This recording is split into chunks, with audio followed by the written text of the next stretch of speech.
challenge of the Yukon.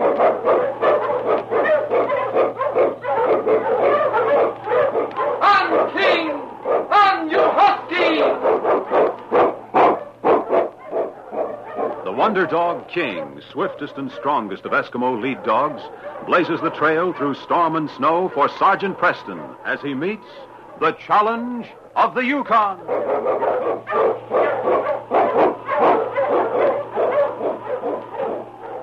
Sergeant Preston was typical of the small band of Northwest Mounted Police who preserved law and order in the new Northwest country, where the greed for wealth and power led to frequent violence and bloodshed.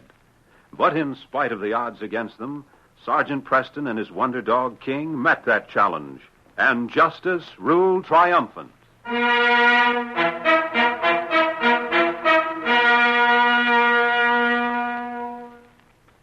The Wheel of Fortune Saloon in Cypress City was the most elaborate gambling place in the Yukon. Where most of the saloons and cafes were hurriedly thrown together barns, the Wheel of Fortune was different. It was different because Duke Mendoza, the small, elegantly dressed gambler who owned half of it, brought to the last and greatest North American frontier some of the lavishness that had made San Francisco's gambling halls famous. There was a luxury about the solid mahogany bar and the drapes hanging in the long room that pleased Mendoza. He smiled to himself as he toyed with his watch chain, the diamond on his well-cared-for hands glittering in the light. With his partner, he stood watching the installation of a new roulette wheel. When the miners get a look at this tonight, they'll be throwing their gold at us, Sam. I still think you shouldn't have bought it. We laid out too much cash for a Duke. Don't forget, we're in business to make money. Hey, what's wrong with you? Haven't you been getting more out of it than you ever put into the place? Oh, yeah, sure. I'm not kicking about that, but... This wheel isn't an ordinary one. What do you mean? We'll make 1,000 times out of it what we put out to buy it. Well, maybe we didn't need it. We're getting along. But anyone can do that up here. These miners that spend all their time working their diggings get so hard up for diversion they begin talking to themselves. When they get to town, the first place they head for is a saloon. Oh, I ain't complaining that business is bad. A lot more dust passes through our hands than we'd ever see if we was to spend our time digging for it like the suckers that throw it away in here every night. That's just what I mean. And that's why I want to make the Wheel of Fortune the natural spot for them to head for when they come in. The place has got class, Sam. You don't see men fighting to get into the Golden Nugget, do you? No. We do 3 times the business McLaughlin does in that saloon of his. And I'll give the devil his due, Duke. You're the one that's responsible for it. So, give me credit for having a reason to make an investment like this. Investment? I don't get you. I'll show you what I mean. All right, boys, that's fine. Just leave it like that. Yeah, sure looks interesting, Duke. Well, then come in tonight and play it, Charlie. It's an easy way to double your money. Well, might at that. Well, see you later. Sure. Here you are, Sam. See this gadget under here? Uh-uh. I should have known you wouldn't get a straight piece of merchandise. Oh, then you know how this works, huh? Sure. I seen one like that in Frisco when I worked at the Double Eagle. The magnet does the trick. And a twist of the wrist under the table takes care of the rest. Like I said, this thing will pay for itself 1,000 times over. I should have known better than to argue with you in the first place, I guess. Yeah, I know how this game gets you. It looks like an easy one to beat. That's the beauty of it, Sam. We should have had a roulette wheel a long time ago. It's the first one in the Yukon. And by the time other places get around to installing them, the novelty will have worn off. We'll have a crowded house tonight, and I guarantee we'll net more dust than we ever have before.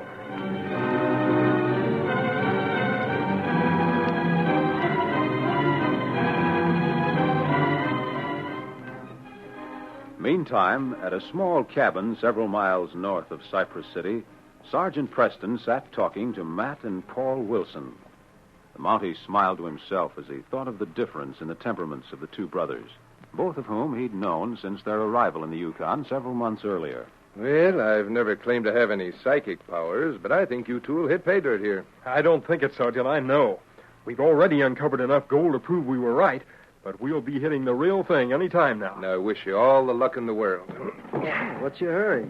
You don't have to hit the trail right away, do you? Yeah, I'm afraid so. Have to be in Cypress City today, and I'd like to get an early start. I have to go in for some supplies. How about waiting a few minutes, and I'll make the trip with you? It isn't often that I can have company on my way in. Yeah, that'd be fine. Good. I'll be with you in a few minutes. I'll bring in some of that wood before I leave, Paul, then you won't have to bother with it while I'm gone. Suits me. Be right back, Sergeant. You know, Matt's the best brother anyone could have, Sergeant. Well, then why the frown? You say that as if you were worried about him. Worried? Well, I guess I was thinking about what'll happen as soon as he gets into town. Oh, what's that? I'm not a gambling man myself, but I'd lay you 2 to 1 he'll be playing poker in some saloon not 15 minutes after he gets in. Hell, he likes to talk to other prospectors, and seems the best place to find them is around poker tables. No, that's not it. He's got this thing in his blood, and you can't talk him out of it. Every time he goes into a poker game, he expects to come out with his money tripled. The fact that he doesn't, he chalks up to luck. But I suppose he enjoys it. Only I sure hope he doesn't throw his shirt in one of these days. Here you are, Paul. Thanks. Now, if you're ready, Sergeant, let's get started. Right.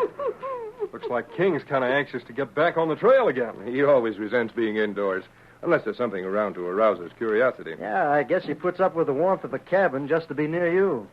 Now, stop in again the next time you get up this way. I will, Paul, and thanks for putting us up for the night. I'll mention it. While you're in town, I'll keep working at the mine, Matt. Who knows? Maybe I'll strike it. Boy, if you do, you sure better burn the wind getting into town to tell me about it. We must sound like a couple of kids to you, Sergeant, with a special Christmas package we want to open together. Well, that's the way we feel about the mine. Everything we've done on it, we've done together. And when we strike, it's going to be big.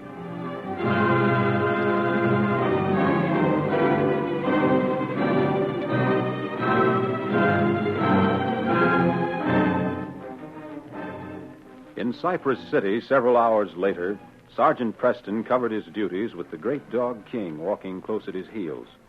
As the Mountie went about the settlement, no detail was too small to escape his notice. He walked with the slow, deliberate stride of a man who'd spent long periods of time on the trail. The snow crunched noisily beneath his boots.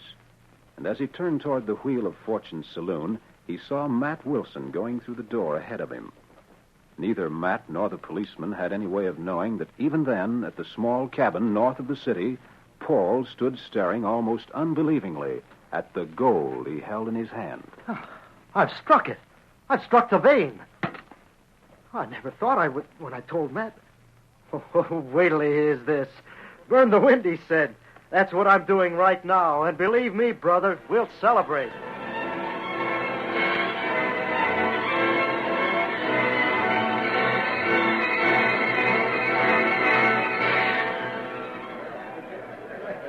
Sergeant Preston stood near the door of the Wheel of Fortune, his eyes on the men circling the roulette table.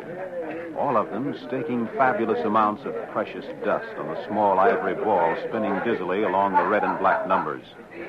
There was a recklessness in the air, a recklessness that had already cleaned many a prospector's pocket of the dust he'd carried with him into the saloon. The policeman noticed the look of intense concentration on Matt Wilson's face as he leaned forward to place his chips. Sergeant Preston walked toward the table, the great dog King silently following his master. Number 16 it is. Red. All right, gentlemen. Place your bets. Place your bets. How's your luck, Matt? There it is on number 4. Huh? Oh, it's you, Sergeant. Well, my luck hasn't been so good this far. Well, I'll say it hasn't. That boy's lost just about every time he put the chip down. But for that matter, so did the rest of us. The house is making money, Oh, it's paid off a couple of times. Ready? Hey, look, like number 5. That's where I had my chips, Duke. Looks like you pay me. All right, Cole. Anyone have a chip on the line? No. Too bad. Yeah, I should have put it on the line. What's wrong, son? You're running out of dust. Almost. Here goes the last of it. So far, I've just missed by one number every time. Preston stood not far from Duke Mendoza, and as King looked about him, he moved restlessly, seeking to get away from the heavy boots he had to constantly dodge.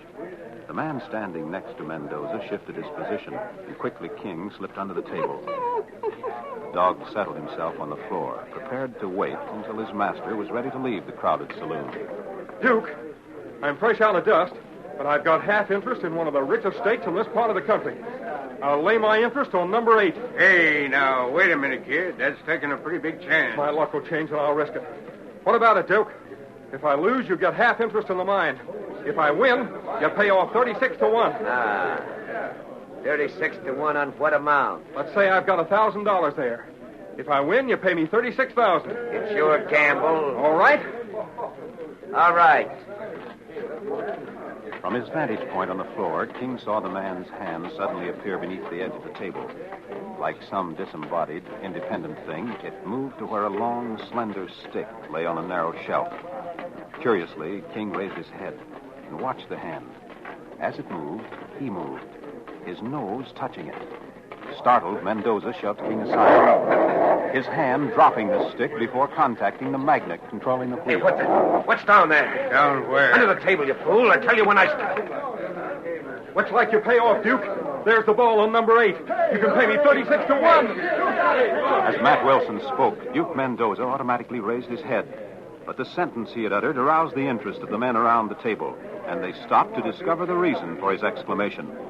Looking under the table, Sergeant Preston saw King lying close to Mendoza's feet, with the stick clenched beneath his teeth. King, come here, boy. Let's see what you've got there. Leave him alone, Sergeant. He meant no harm, I'm sure. But King, trained to instant obedience, was already out from beneath the table, his eyes searching Preston's face to discover whether in seizing the stick he had done something for which he'd be reprimanded. A stick, huh? Hey, what's that? What does that mean? Some mistake, Sergeant. Now let's just forget it and go on with the play. Oh, no. No, I don't think there has been a mistake, Mendoza. I've been watching the play here for quite a while. And so far, the house has paid out only small sums. I think I begin to understand why. What do you mean, Sergeant? Mendoza, I want to look at this table. Step back, men. Just as I thought. His wheel is magnetized. Magnetized? You mean it's crooked? Yes. The stick King found under the table was used to manipulate the lodestone here. You see it? So that Mendoza could move it to any position and stop the wheel. Why, you dirty double-crossing sneak. I don't mind losing my money, but I sure as Jupiter don't aim to be cheated out of it. What's going on here, Matt? Paul. Well, I guess Sergeant Preston here just saved me from losing my half of the interest in the mine. In the mine? Yeah, I just laid it on the wheel here. It must have been an accident, Mendoza, but that ball stopped at number 8. You owe Matt $36,000. Well, I guess I pay off. You bet your life you do. It's a darn good thing for you it came out this way, Matt. Because the reason I came in was to tell you I struck it. What? Yeah. Oh, and to think Maybe this will prove to you that Mr. P.T. Barnum knew what he was talking about. You had a narrow escape, Matt. And as for you, Mendoza, if I come through town again and find your game's crooked, you might as well get set to do a jail sentence. Then, after what these men have seen tonight, maybe they'll be more careful where they spend their money. The great dog King looked at Preston. What the talk was about, he didn't understand. But as his master's eyes met his, he knew that in some strange way he'd pleased the man he loved with such blind devotion. This knowledge was enough for King, the wonder dog of the Yukon. Yes, fella? Thanks to you, everything's all right.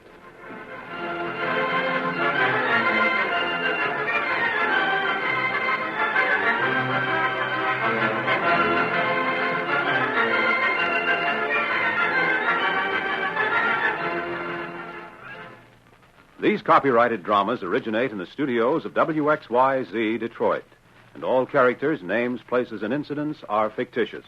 They are sent to you each week at this same time. Bob Height speaking. This is the Michigan Radio Network.